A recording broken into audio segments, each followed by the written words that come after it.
좌우옆분과 인사 나눕니다. 사랑합니다. 축복합니다. 인사 나눕니다. 저는 계속해서 지난주에 이어서 출애굽기에 나오는 말씀, 하나님의 은혜를 잊어버리지 말자라고 하는 제목을 가지고 함께 은혜를 나누고자 합니다. 우리가 지난주에 말씀의 스토리를 조금 다시 한번 되살리는 의미에서 반복적인 말씀을 드립니다만은, 원래 이스라엘 백성들은 원래 원망의 민족이라고 해도 과언이 아닙니다. 왜 그러냐면 우리나라도 한이 있어요. 한이 뭐냐면 외부의 외세의 침략들을 많이 받아왔기 때문에, 그래 특별히 일본으로부터 일제 36년 동안 식민지 아래에 있었지 않습니까? 그러다 보니까 우리나라 사람들의 성향으로 보면 상당히 한이 있고 분노가 많아요. 이런 것들은 바로 뭐냐면 피지배에 의해서 지배를 당해온 사람들이 나오는 보편적인 반응이라고 볼 수가 있는데요. 이스라엘 백성들은 우리나라보다 더 하겠죠. 애굽에서 430년 동안 노예된 삶을 살았던 민족이기 때문에 늘 피해 의식 속에 살아왔다는 거예요. 그 피해 의식 속에 살아가는 사람들의 보편적인 성향의 반응이 뭘까요? 늘 불평, 불만, 그리고 어떤 부정적인 말, 공격적이고, 이런 언어와 행동들이 그 안에서 불쑥불쑥 튀어나오지 않습니까? 바로 이스라엘 민족이 바로 그와 같은 속성을 가지고 있는 상태 속에서 430년 동안 살아왔으니, 이 사람들은 습관을 쫓아서 늘 원망에 이미 습관화가 된 민족이라고 해도 과언이 아니다라고 하는 것입니다. 자, 그럼에도 불구하고 이스라엘 민족들은 다른 나라들이 볼 수 없는 어마어마한 하나님의 큰 능력과 큰 구원들을 그들은 목격을 하고 경험을 한 민족이라고 할 수 있다라고 하는 것이죠. 여태까지 출애굽기에 나오는 말씀을 보면 이스라엘 역사를 보게 되면, 이스라엘은 430년 동안 노예로 살고 있다가 하나님의 뜻에 의해서 약속에 따라서 이스라엘을 애굽에서 구원하기 위해서 모세를 보냈고, 모세로부터 바로 이스라엘 백성들을 내놓으라고 바로에게 요구했을 때, 바로는 그 말씀을 거절하는 가운데 있었을 때 하나님께서 10가지의 재앙을 애굽 땅에 내려지는 이런 사건들을 바로 그들은 경험을 하게 되고 목격을 하게 됐죠. 그러므로 말하면 10가지의 재앙을 통해서 결국 그 재앙을 끝에 이스라엘 백성들은 극적으로 애굽에서 대탈출하는 데 성공을 하게 됩니다. 그래서 이 탈출을 해서 하나님의 강력한 인도함을 따라서 그들은 홍해 바다 앞에 서게 되고, 홍해 바다 앞에서 그들은 기적처럼 놀라운 일들을 경험하게 되죠. 애굽에서 10가지 재앙을 보았던 것처럼 홍해 바다 앞에서 놓였을 때 뒤에서는 애굽 백성들이, 애굽의 군대들이 쫓아오고 있고, 홍해 바다가 가로막혀 있는 가운데 있었을 때 그 이스라엘 백성들은 오고 갈 데가 없던 상황, 사박의 우겨싸움을 당하는 가운데 있었을 때 꼼짝달싹할 수 없는 그런 코너에 물린 가운데 있다 보니, 이스라엘 백성들은 입에서 툭툭 내뱉는 말이, 왜 우리를 이곳에 보내가지고 여기서 죽게 하느냐라고 원망이 나오기 시작하죠. 그럴 때 모세가 너희는 가만히 있어 하나님께서 어떻게 행하시는 일을 봐라 라고 하면서, 하나님께서 모세를 지시하면서 지팡이를 지시하게 하셨고, 홍해 바다를 향해서 지시라는 순간 바로 동풍이 불어오기 시작하면서 물벽이 생기고 바다가 정 가운데로 육지처럼 갈라지면서 이스라엘 백성들을 그 길을 통과하게 하시죠. 그리고 뒤에 쫓아왔던 애국 군대를 완전히 수몰시켜 버립니다. 그래서 이스라엘은 승리하고 그 애국 군대는 패하는 이런 수모를 당하는 경우가 이 상황들을 바로 그들은 경험을 하게 되죠. 그런 가운데 홍해가 열려지고 유유히 통과하는 이스라엘 백성들에게는 어떻겠습니까? 좀 전까지만 해도 원망했던 사람이 이 엘샤다의 하나님, 기적의 하나님, 전능하신 하나님을 찬송하고, 그런 찬송 중에서 그렇게 바다를 통과하는 길을 유유히 빠져나오는 가운데 있었던 거죠. 그런 이스라엘 백성들이 홍해를 다 빠져나오고 난 다음에 그들은 또 3일 길을 걸어옵니다. 하나님의 인도함을 따라서 3일 길을 걸어오면서 그들은 걸어오면서 마실 물도 제대로 마시지 못한 끝에 드디어 3일 만에 그들은 어디에 도착을 하게 되냐면 마라라고 하는 곳으로 도착합니다.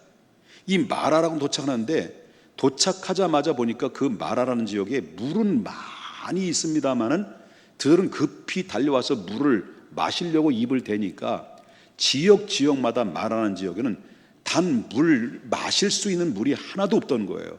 물은 많은데 마실 수가 없는 거예요. 그 물은 바닷물이었기 때문에 짜서 그들은 마실 수가 없었던 거죠. 그러니까 마실 수 없으니까 이스라엘 백성들은 또 뭘 하겠습니까? 습관적으로 나온 게 툭툭 입에서 튀어나온 게 뭘까요?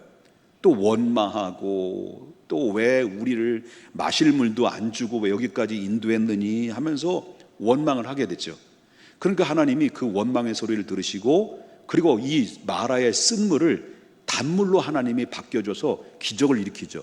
그 단물로 바뀌어지면서 이스라엘 백성들이 마라라는 지역에서 간단히 목을 축이고 나서 한 2시간 정도를 더 걷게 하셔요. 하나님이 그 2시간 정도 더 걷게 하셔서 그들을 인도하시는데 한 2시간 정도 지나고 걸어오다 보니까 저들이 전혀 예측하지 못했던 장소가 눈에 탁 보여지게 됐죠. 그것이 바로 뭐냐면 12우물이 있고 물이 풍족한 12우물이 있고 70그루의 종려나무가 있는 오아시스로 하나님이 인도했던 거예요.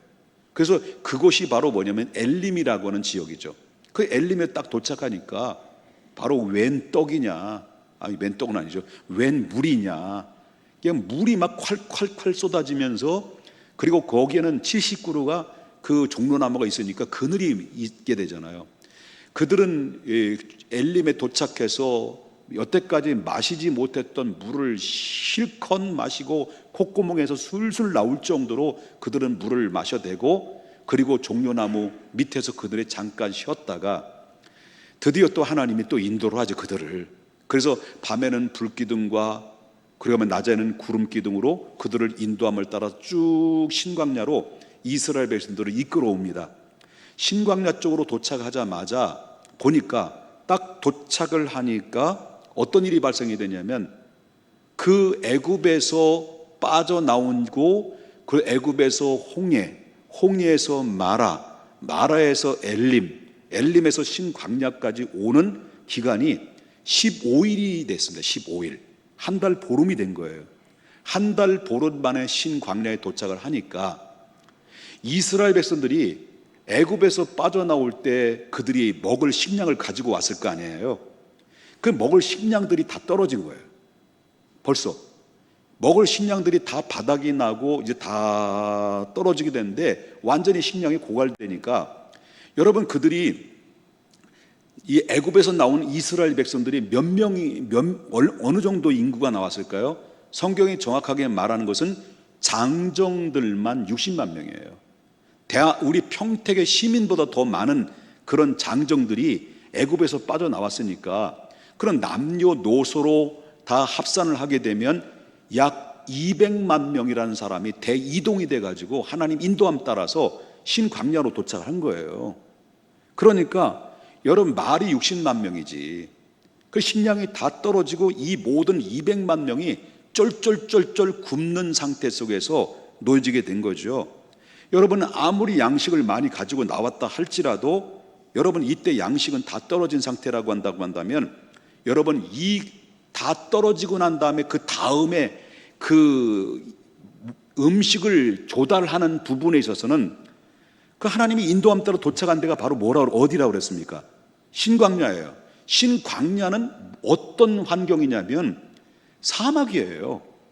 천지가 돌산이고 밑에는 바다 모래예요. 모래. 그러니까 농산을 질 수 있는 농산물도 없고 어디에서 뭐 열매를 거둬들일 수 있을 만한 것도 열매가 있다 한들 여러분이 음식은 다 떨어지고 60만 명 장정만 그들에게 모든 200만 명의 사람들을 무엇으로 음식을 조달할 수 있겠냐는 거예요. 그들은 두려움이 앞선 거예요. 아 이제는 굶어 죽겠구나. 이런 가운데 천지가 사막이고 먹을 수 있는 이 음식조차도 조달할 수 없는 상황에 이르게 됐고 그러자 어떻게 됐습니까? 이스라엘 백성들은 두려움이 온 거예요. 걱정이 앞선 거예요. 그러니까 모세와 아론을 그때부터 이스라엘 백성들은 또 옛날 습관처럼 뭐가 있을까요? 원망하고 불평이 쏟아지기 시작한 거예요. 그래서 오늘 본문에 16장 3절에 이스라엘 백성들이 뭐라고 불만하고 뭐라고 그들은 원망하고 불평했을까요? 3절을 보겠습니다. 16장 3절. 이스라엘 자손이 말하는 거예요. 누구에게? 모세와 아론에게. 이스라엘 자손이 그들에게 이르되 우리가 애굽 땅에서 고기 가마 곁에 앉아 있던 때와 떡을 배불리 먹던 때에 여호와의 손에 죽었더라면 좋았을 것을 너희가 왜 이 광야로 우리를 인도해 가지고 바로 이 우리를 이렇게 죽게 만들었느냐라고, 온 회중들을 왜 죽게 만드냐라고 누구를 원망하는 거예요? 모세와 그들을 인도했던 모세와 아론을 원망하는 거죠. 그럼 그때 당시에 모세와 아론을 원망한다는 것은 곧 누구를 원망하는 거예요? 하나님을 원망하는 거죠. 그러니까 차라리 이 말은 무슨 말이냐면, 차라리 애굽에서 고기 가마 곁에서 또 뭐 거기서 떡을 먹고 고기를 실컷 먹다 죽는 게 낫지, 왜 여기서 우리를 가만히 있는 우리들을 꼬드겨 가지고 왜 나오게 해서 여기 광야에서 굳이 우리를 굶어 죽게 하느냐라고 그들은 원망하고 지금 핏대가 올리는 가운데서 저들은 있는 거예요. 좀 당황스러운 상황이 있는 거죠. 그러면 이렇게 원망이 습관을 쫓아서 계속 원망했다 감사했다 원망했다 감사했다, 찬물 들어갔다 뜨거운 물 들어갔다, 온탕 냉탕 뭐 뒤집어졌다 엎어졌다, 계속 반복적으로 이렇게 만성적으로 습관화된 이 이스라엘 백성들을 보면서 뭘 느낄 수 있습니까? 왜 하나님이, 그렇다면 왜 하나님이 이 이스라엘 백성들을 애굽에서 나와서 가나안 땅까지 약속한 대로 그 길을 인도한다면, 정상적으로 인도한다고 한다면 직선 거리로 11일이면 걸어서 약속의 땅 가나안으로 들어갈 수 있는 거리죠. 그런데 하나님께서는 그 약속의 땅까지 11일이면 걸어갈 수 있는 그 거리를 왜 하나님이 그 거리를 가지 못하도록 하시고 그들을 끌어내려서 광야에서 40년 동안 그들을 뺑뺑이 돌렸는 이유가 뭘까? 그들을 뺑뺑이 돌렸다는 거예요. 뺑뺑이 돌리는 이유가 뭘까? 만약에 하나님이 애굽에서 430년 동안 살았던 이스라엘 백성들을 끄집어내서 약속한 대로 10일이 지난 가운데 가나안 땅에 도착했다 합시다. 쉽게 도착한 거죠. 11일 동안 도착했으니까 쉽게 도착한 거죠. 그래, 만약에 도착을 했으면 그 가나안 땅에 정착하면 살 수 있을 거 아니에요. 가나안 땅에 정착하면 살면서 그들이 10일 만에 도착한 이스라엘 백성들이 얼마 안 돼서 하나님께서 어떻게 그들을 인도해 줬는지, 하나님이 도대체 어떤 분인지를 오랫동안 기억할까요? 그럴 수 없는 거예요. 과거에 하나님께서 10가지 재앙을 통해서 그들을 인도하시고 그리고 기적을 통해서 베풀어줘서 하나님께서 그들을 이끌어서 이 10일 만에 들어오게 하셨다 하더라도 그들은 순간적으로 어느 시점에 도달하게 되면 하나님이 어떻게 인도하셨는지, 하나님이 어떻게 기적을 베풀으셨는지, 하나님께서는 어떤 하나님인지를 저들은 금방 망각해버리고 하나님이 누구인지도 모를 거예요. 그리고 이스라엘 백성들이 이스라엘을 통해서 먼 훗날 예수 그리스도를 보내서 예수 그리스도, 아브라함의 씨를 통해서, 다윗의 씨를 통해서, 그래서 그 예수 그리스도를 통해서 모든 인류를 구원하고자 하는 그 계획을 이스라엘을 먼저 택했다라고 하는 이 택함 받은 사명의 의식을 저들은 다 잊어버리고 망각하며 살았을 거라는 거예요. 이해되시는 건지 모르겠습니다. 이해되셨으면 아멘 하십시다. 그러니까 뻔한 거예요. 불 보듯이 단시일 날에 430년에 있다가 가나안 땅으로 인도하면 하나님이 누군지를 모르는 거예요. 왜? 그들의 습성은 뭡니까? 애굽의 문화, 정서, 우상에 400년 동안 찌들어 살았기 때문에 이미 하나님께로부터 택함받은 민족일지라도 오랜 세월 동안 지배 아래 살았기 때문에 저들은 하나님을 다 잊어버리고 살았던 그 모습들을 우리가 볼 수 있다는 거죠. 그래서 하나님께서 그 모습을 너무나도 잘 아셨던 거죠. 그래서 하나님께서 그들을 어떻습니까? 의도적으로 그들을 끌어내려요. 그리고 식량을 다 떨어진 가운데 있을 때 그들이 뭡니까? 배가 쫄쫄쫄쫄쫄쫄 굶는 거죠. 쫄쫄쫄 굶으면 굶게 해놓고 이제는 우리가 굶어서 죽게 되었구나 하면서 이제는 무슨 방법으로 어떤 방법으로 살 수 있을까? 이제 끝났다. 우리 인생들은 끝났다. 우리 민족은 망했다. 쫄딱 망했다. 그렇게 생각했을 거 아닙니까? 그러다 보니까 뭡니까? 그들의 입에서 뭐가 나옵니까? 불평, 원망의 소리가 극치에 이르게 될 때, 극치에 이르게 될 때까지 하나님은 그들을 기다린 거죠. 의도적인 거죠. 그래서 시험이라는 말을 하나님이 하신 거예요. 시험. 이스라엘을 시험했다는 거예요. 그래서 그들은 의도적으로 굶어 죽기 일보 직전까지 하나님께서 그들을 몰고 가버려요. 여러분, 인간의 특성상 하나가 뭔 줄 아십니까? 인간의 욕구가 채워지지 않으면 머리의 내리 속에 깊이 움푹 패어질 만큼 각인된다는, 각인, 잊어버리지 않는다는 거죠. 이게 바로 인간의 습성이라고 하는 것인데요, 이럴 때 극단적으로 반응하는 것이 뭘까요? 쏟아져 나올 수밖에 없는 것이 뭘까요? 그것은 바로 뭐냐면 이스라엘 백성들은 이런 굶주림과 이 먹을 것이 없어서 지금 상황에 정말 이거 어떻게 할 수가 없는, 방법이 보일 수 없는 상황 속에 있었을 때 그 입들에서 쏟아져 나오는 그 말들은 바로 하나님을 원망하고 그들을 인도한 모세의 지도자를 원망하는 그런 가운데 아주 하늘을 찌르고 그들은 모든 백성이 통곡을 하고 우리는 어떻게 할까, 우리 먹을 것도 없는데 이젠 다 죽게 됐구나라고 하는 이런 상황까지 이르게 됐다라고 하는 거죠. 자, 이렇게 이스라엘 백성들이 원망과 굶주림과 그리고 다 죽게 될 수밖에 없는 이런 두려움과 공포 속에 하나님을 원망하고 지도자들을 원망하는 극치에 이르는 바로 그 순간 드디어 하나님께서 일하시기 시작한 거예요. 일을 어떻게 시작했느냐? 여러분, 이스라엘 백성들이 전혀 경험해 보지 못했던, 전혀 생각지도 못했던 하나님의 기적을 베풀어 줬는데 그게 뭐냐고 말한다면 하늘에서 아침에 그들이 일어나고 보니까 하늘에서 하나님의 양식을 내려주시는데 아침에 눈 씻고 일어나 보니까 그 신광야에 장막을 친 주변에 하얀 어떤 물체가 소복히 쌓여진 거예요. 하얀 물체가 소복히 쌓여졌는데, 그런데 여러분 아까 말씀드린 것처럼 그것이 바로 뭐냐면 하나님이 그들에게 먹일 양식이었다는 거예요.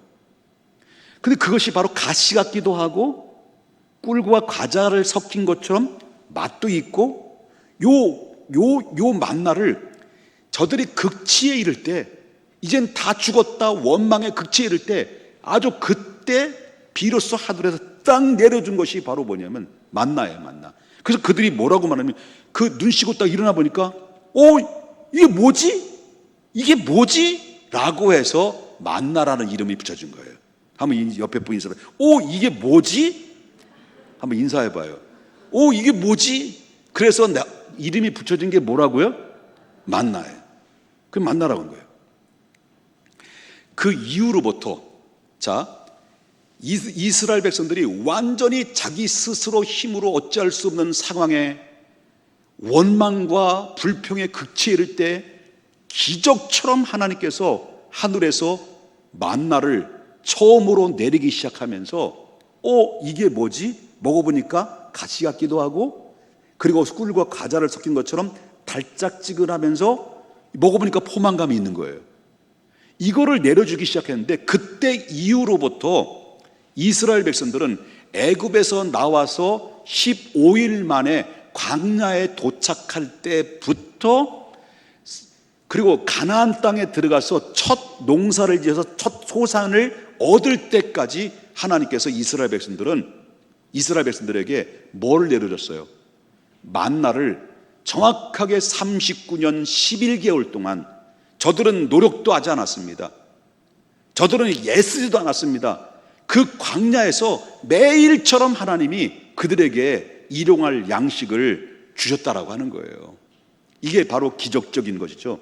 이 기적적인 것을 하나님이 내려줬다는 거예요. 그렇다면 아니 만나를 주시려면 처음부터 그냥 주시면 얼마나 좋겠습니까? 그죠?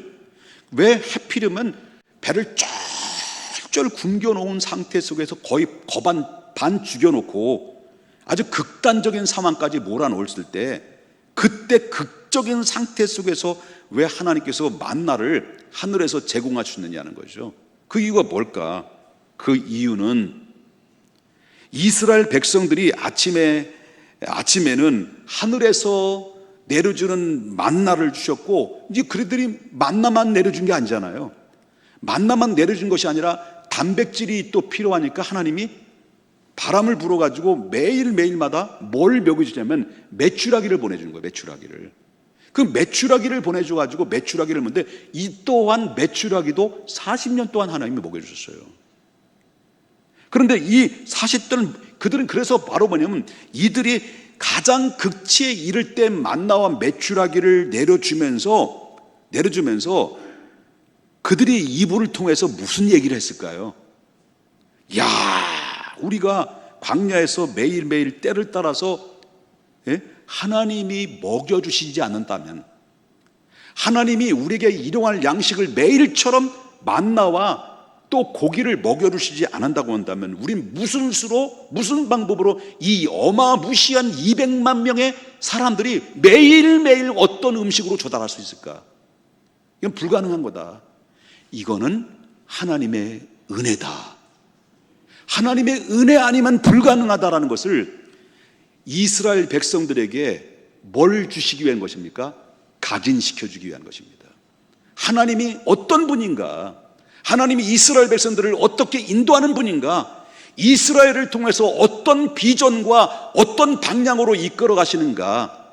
라고 하는 사실에 대해서 하나님이 의도적으로 이스라엘 백성들에게 가장 극치에 이를 때 기적처럼 만나를 먹여줘서 만나는 우리 스스로 우리의 능력으로 얻어낸 것이 아니라, 소산이 아니라 하나님이 우리에게 날마다 만나와 일용할 양식을 주시지 않으면 단 하루도 살아갈 수 없는 존재라는 것을 이스라엘 백성들에게 깨닫게 하시기 위한 하나님의 결정이었다라는 것을 보게 됩니다. 여기서 우리는 이런 사실을 통해서 저와 여러분이 깨달아야 될 게 뭘까요? 뭘 깨달아야 될까요? 우리도 마찬가지입니다. 우리도 매일매일 살아가지만은, 여러분과 저가 하루하루를 살아가지만 내가 잘나서 살아갈 수 있고 내가 노력해서 얻은 분복도 있다고 생각할지 모르지만, 그러나 총체적인 본질적인 결론이 뭘까요? 내가 내 힘으로 살아간 것이 아니라 하나님이 날마다 공급해 주시는 그 힘으로 살아간다는 사실을 여러분 믿고 깨달아야 된다라고 하는 것입니다. 이 사실을 저와 여러분이 믿을 때, 저와 여러분이 이 사실에 대해 인정하는 그 순간 어떤 현상이 일어난 줄 아십니까? 어떤 변화가 일어난 줄 아십니까? 이 모든 것이 내 힘으로 살아간 것이 아니라 하나님이 날마다 나에게 매일마다 정말 공급해 주시는 그 은혜로 살아간다는 사실을 믿고 고백하는 사람들에게는요, 아무리 우리가 부족한 상황이 있다 할지라도 절대로 낙심하지 않습니다. 왜? 하나님이 비록 낙심할 자리가 있지라도, 내가 굶주릴지라도, 내가 부족함일지라도 하나님이 만나를 내려줬던 것처럼 우리를 또 이끌어 주실 하나님으로 믿고 의지하기 때문에 내가 부족한 상황이 이른다 할지라도 절대 좌절하지 않는다라는 거죠. 또 한 가지, 내가 풍족하게 많아진다 할지라도, 내가 100억이 되고 200억이 되고 1000억의 재산을 가지고 있고 그리고 모든 것이 만사가 형통이 된다 하더라도요, 내가 내 힘으로 살아가는 것이 아니라 하나님이 은혜로 공급해 주시는 그 힘으로 살아간다는 믿음으로 살아가는 사람들에게는요, 1000억을 가졌어도 100억을 가졌어도 이 세상을 다 가지고 있다 할지라도 절대로 교만하지 않습니다. 왜 교만하지 않습니까? 이 모든 것은 하나님의 은혜로 주셨다는 사실을 겸손에 받아들이기 때문에 다른 거예요. 그래도 나같이 부족한 사람에게 베풀으신 하나님의 은혜에 대한 감사한 마음이 일어나게 될 수밖에 없다라는 거죠. 이 겸손한 모든 상황, 내 생명도 건강도 내 재산도 하다못해 내 자녀들까지 바로 내 힘으로 살아가는 것이 아니라 하나님이 공급해 주시는 그 힘으로 살아간다는 이 믿음과 확신을 가지고 있는 사람들은 내가 가난해도 내가 부유해도 바로 초막에 살아도 궁궐에 살아도 주님 모신 곳이 그 어디나 하늘나라가 된다라고 하는 것입니다. 그리할 때 하나님, 나의 생명도 나의 시간도 나의 가족들도 나의 물질도 다 하나님이 공급해 주신 은혜입니다 라고 이렇게 겸손하게 고백할 수 있다라고 하는 것입니다. 그러면 이런 겸손하게 고백하는 사람들에게는 어떻습니까? 아무리 그에게 축복을 해줘도 또 겸손하니까 더 주시고 흔들어서 넘쳐 흐르게 더 주셔도 절대 이것은 내 분복이 아니라 하나님의 은혜로 주셨다는 믿음을 갖기 때문에 하나님께서 그에게 믿고 맡기고 더 부어주시는 축복의 주인공이 된다는 사실을 여러분 믿으셔야 된다고 하는 거예요. 이런 단계까지 우리는 영적인 수준으로 끌어올려야 될 사명이 있다는 것을 기억하십시다. 하나님께서 우리를 향해서 그런 가운데서 염려하시는 게 뭘까요? 왜 하나님이 염려하시는 이유가 뭘까요? 이스라엘 백성들이 이렇게 염려하시면서 이렇게 연단하시고 시험하시는 가운데 있는 이유가 뭘까요? 여러분, 오늘 이제 성경에서 소개해드리는 말씀이 있는데 신명기 8장 16절과 17절에 이렇게 하나님이 걱정하시면서 말씀하셨어요. 뭐라고 말씀하셨냐면 16절 보겠습니다. 내 조상들도 알지 못하던 뭘 주셨다는 거예요. 광야를, 좀 전에 얘기했던 광야 만나죠. 만나를 광야에서 내게 먹이셨나니 아까 얘기했잖아요. 이는 다 너를 낮추시고 너를 뭐예요? 시험하사 마침내 뭘 주신다는 거예요? 복을 주시려 한다는 거예요. 이 모든 어느 때까지 하나님이 기다리고 시험하시냐는 거죠. 우리를 하나님 이 모든 것이 내가 살아가는 이유는 매일매일마다 하나님이 공급해 주신 은혜 때문에 가능한 것입니다라고 이 사실을 인정하고 받아들일 때까지 하나님 우리를 시험하셨다라는 거예요. 이스라엘 백성들 그렇게 시험했다는 거예요. 그런데 이스라엘 백성들은 어떤 반응으로 보였다는 거예요? 자, 17절 보겠습니다. 17절. 그러나라는 겁니다. 이제 반기를 드는 거죠. 이스라엘 백성들 반기. 그러나 내가 마음에 이르기를 이 모든 것들이 누구 능력이라고 생각했다는 거예요. 스스로 내 능력과 내 손의 힘으로 내가 이 재물을 얻었다 말할 것이다. 이거예요. 하나님이 그걸 걱정하는 거예요. 아무리 부어줘도 이것이 바로 뭐냐면 주님의 능력이었습니다. 주님의 힘으로 가능했습니다. 주님의 모든 것을 우리에게 허락하셨습니다가 아니라 내 능력으로 내 힘으로 내가 재물을 얻었다라고 하는 주어가 나야. 항상 하나님이 그걸 염두에 두고 이스라엘 습관을 쫓아서 그런 교만된 마음들을 다 그 안에 있었던 이스라엘 백성들의 그 본질적인 이 기질들을 다 뺄 때까지 하나님께서는 그들을 광야에서 40년 동안 연단시켰던 거예요.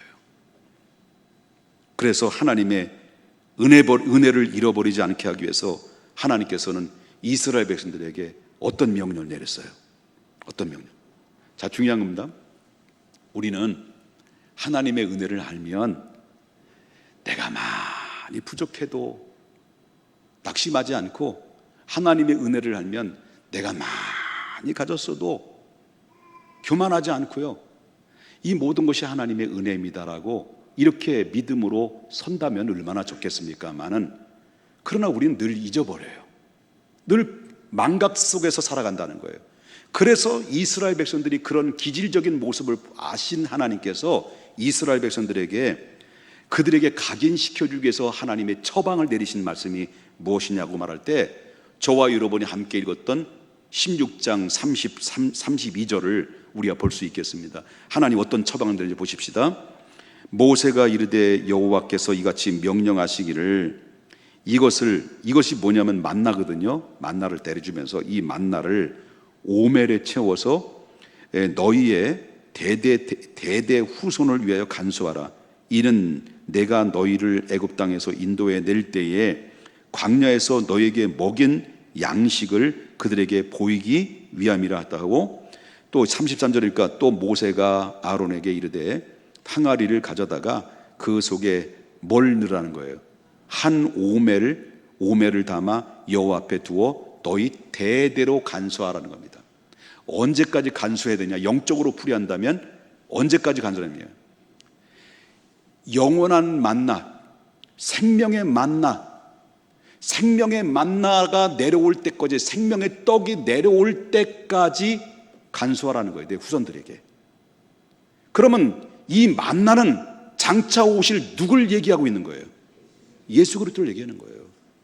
예수 그리스도가 오실 때까지 대대 여러분 너희 마음판에, 너희 자손 대대로 항아리에다가 한 오멜을 담궈 놓고, 하나님이 이 광야에서 우리 조상들이 40년 동안 먹여준 것처럼 바로 그로 인해서 앞으로 인류를 영원한 생명으로 그들을 공급하기 위해서 하늘에서 내려올 영원한 만나, 생명의 만나이신 예수님이 오실 때까지 너희 후손 자손 대대로 너희들은 이 만나를 한 오멜을 항아리에 가둬놓고 그걸 바라보면서 기도하고 기다리면서 하나님 여호와를 인정하고 잊어버리지 마라, 그 얘기를 한 거예요. 이해되시면 아멘 하십시다. 우리 인간은요, 간혹 망각의 동물이라고 사람들은 얘기해요. 잘 잊어버린다는 거예요. 우리가 좀 우리 그만큼 뭐냐면 과거의 일을 쉽게 잃어버릴 수 있는 가능성도 있다는 얘기거든요. 그러니까 인간의 특성 중에 하나가 바로 뭐냐면, 내가 남에게 조금 베풀었어. 그것도 코딱지만큼. 죄송합니다. 지저분해. 더럽네 참. 요만큼 베풀었어요. 내가 하나님 앞에 요만큼 헌신했어. 그리고 하나님 앞에 요만큼 헌금도 했어요. 그런데 사람들은 요만큼 한 거에 대해서 어떻게 했습니까?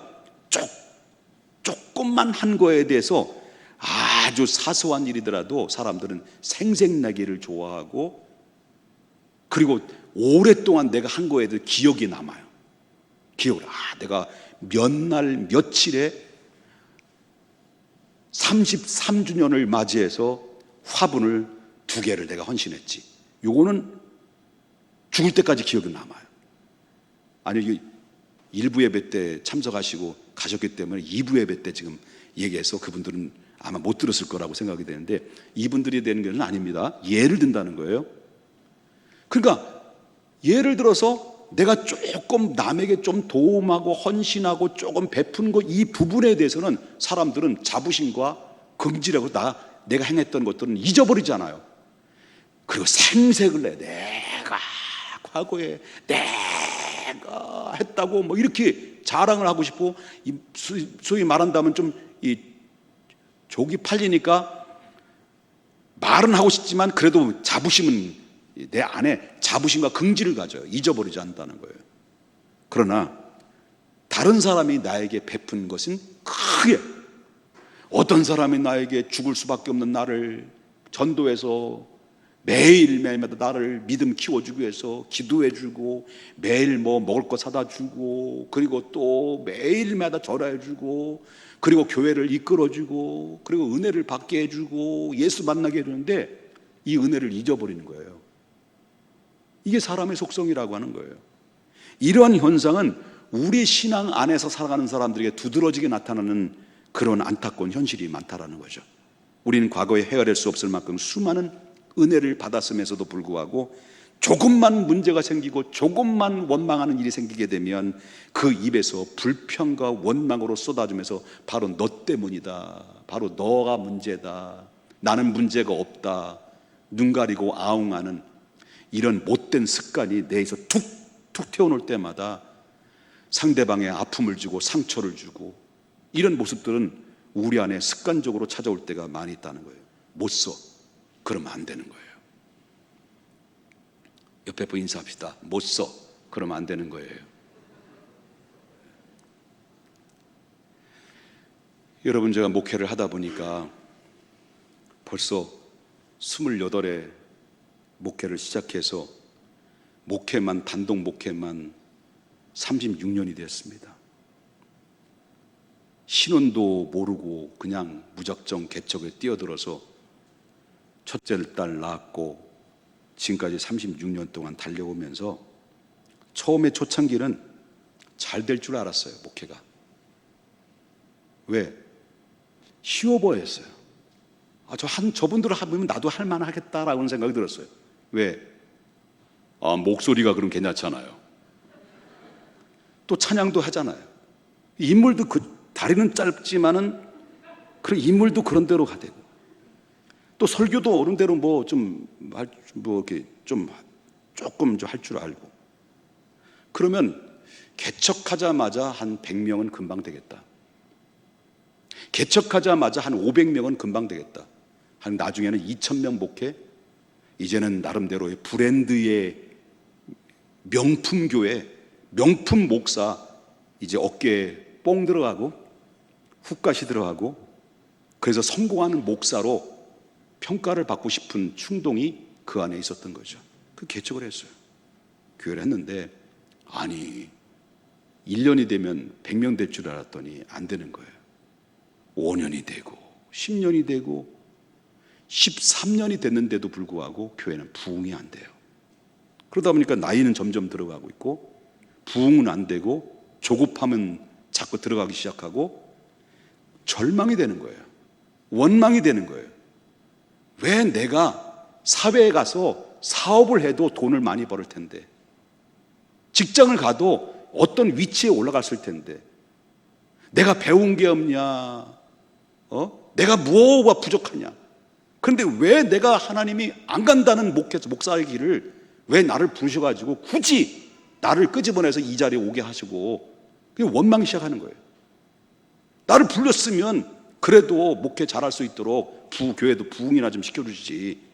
원망이 시작하면서 부흥이 안 되니까 저는요, 그 부흥될 수만 있다면 방법을 찾기 위해서 사방팔방 세미나라는 세미나 다 참석하고요, 바로 단시일 내에 부흥시켰다라는 목사님이 세미나 한다면 거기에 1등 맨 앞좌석에서 배우고요, 자료는 자료 다 모아놓고 다 했어요.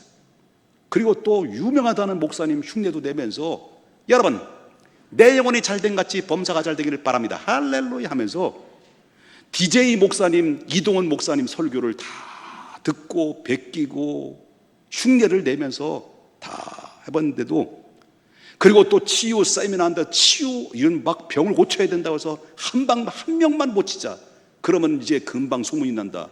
그래서 한 명만 고치자 그래가지고 막 안수하고 뭐 자라나라 뭐하라, 4차원 치유의 세미나도 참석을 하고요, 다 했어요. 다 해봤어요. 그런데 그래도 안 되더라고요. 이제는 지쳐가지고 결국 우리 집사람도 아이들한테도 이 짜증이 어디로 가냐면, 아이들한테 가지고 조금만 눈에 거슬리면 야이 하면서 한겨울에 그냥 베란다 문 열어놓고 4학년 2학년짜리 여자아이들을 수치스럽게 팬티바람에 세워놓고 헬리콥터 해가지고 물 뿌리고. 아우, 못된 놈이야. 난 못된 놈. 못된 놈이었어요.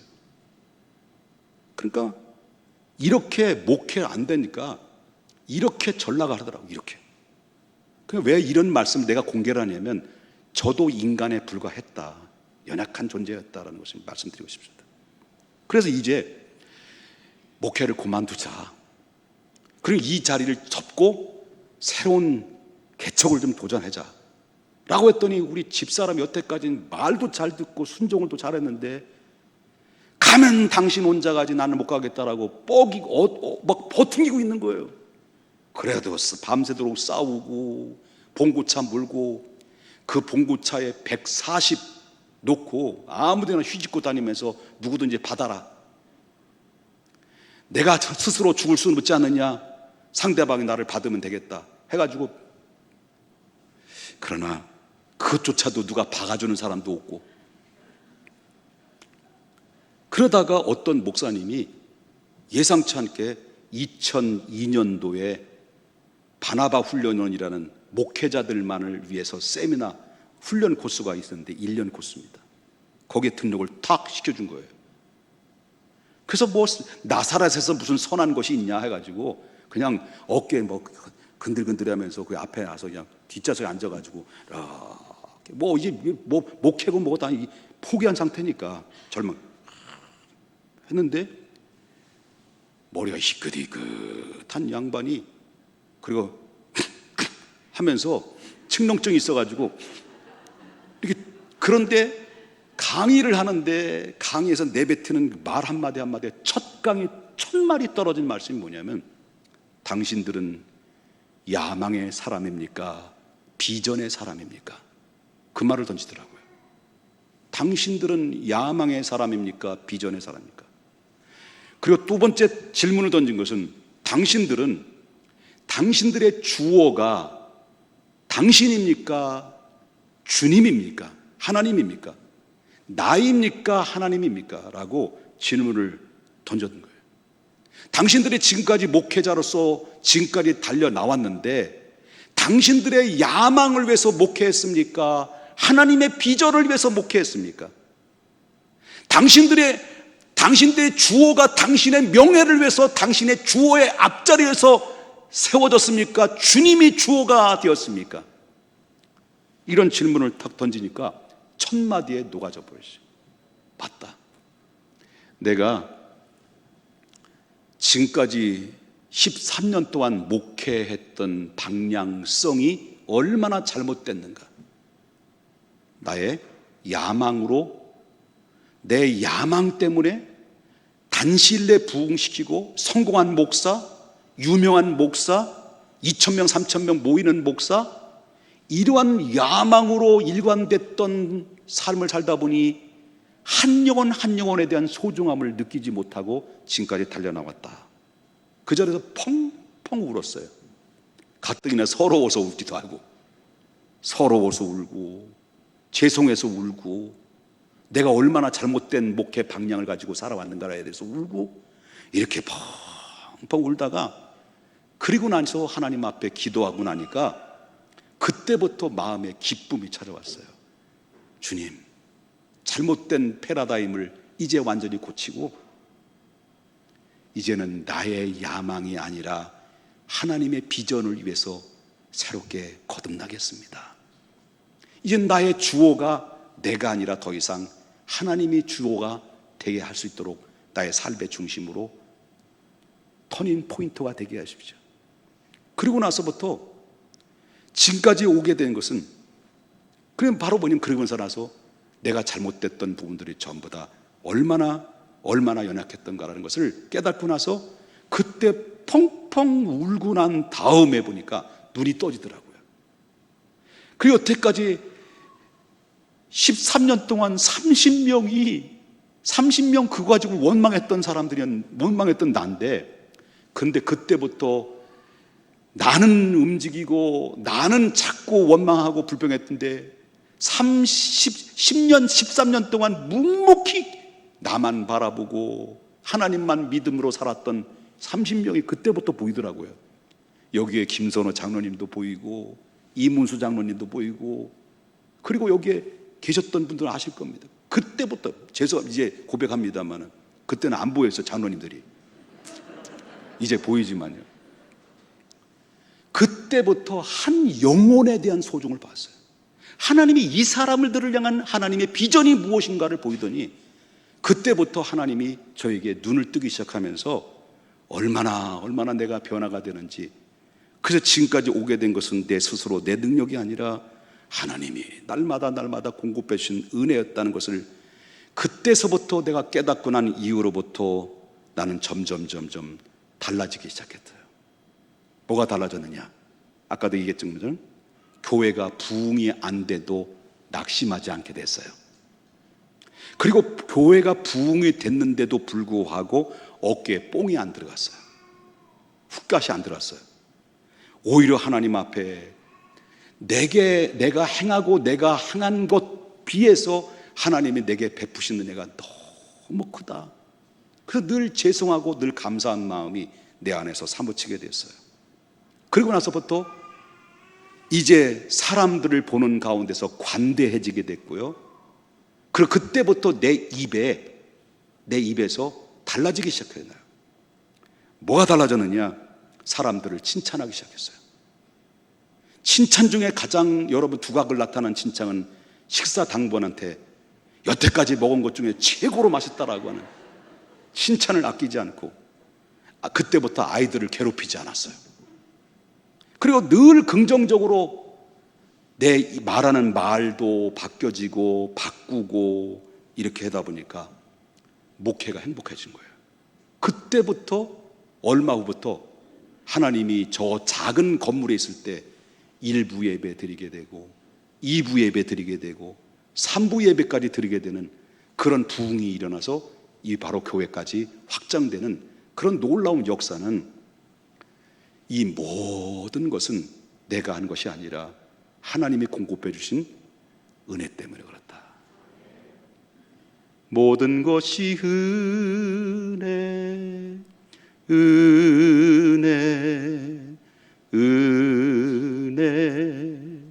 한없는 은혜, 내 삶에 당연한 것 하나도 없었던 것은 모든 것이 은혜였소. 할렐루야. 여러분, 하나님께서 우리에게 생명을 주시고 시간을 주시고 그리고 건강을 주시고 내게 사랑하는 가족을 주셨다는 것을 고백하는 사람, 그리고 하나님께서 우리 평택중앙교를 허락해 주시고 날마다 하나님의 말씀을 들을 수 있는 그 은혜를 공급해 주신 하나님의 은혜를 날마다 고백하고 찬양하고 고백할 수 있는 사람, 때로는 이런 시련들이 있다 할지라도 겸손하게 하시고 때로는 어려움 중에서도 하나님의 말씀을 묵상하면서 어려운 상황을 극복할 수 있는 것은, 이 모든 것은 하나님의 은혜였다라고 고백하는 사람들은 어느 것 하나 어떤 상황 가운데서도 흔들림 없이 주님의 성품을 닮아가는 성숙한 하나님의 그릇들이라는 것입니다. 그럴 때마다 이러한 사람들이 이르기까지 하나님은 기다리시고 이러한 사람들을 통해서 하나님이 일하시길 원하시고 이러한 사람들에게 복을 주셔서 훗날에는 하나님께서 세상이 감당할 수 없을 만큼 하나님의 축복의 주인공들로 여러분들을 세워주시기를 원하시는 하나님 앞에 우리 이런 고백을 해야 됩니다. 주님, 우리가 그 주인공이 되기를 원합니다.